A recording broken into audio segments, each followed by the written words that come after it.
اگه نمیتونم بیام دادا شرمندم بیشه رفقا نموندم زنده موندم تا بفهمی زنده است هیپ ایران. قلمم تک و تیز و تنده 20 ساله میچرخه هنوزم غلاف نشده. من تهرانم تو کجایی دادا میگن رفتی چه موندی هنوز زنده سرگرم درگیر اصل مطلب هنوزم اگه خوبه تهران چون ما توشی ما رسیدیم اینجا شهر برام شما جوکی میبینن بهم میگم چرا خیرانی میگم چون تو رو ببینم خارجینانی.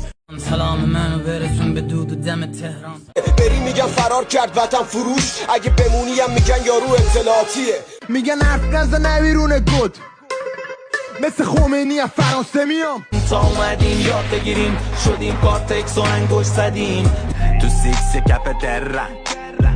میگیم برتریم اگه مذکریم تهران مال شما من یکی مرکبیم بچه رو جلش تهران 021 زندگیمون نتفلیکس شده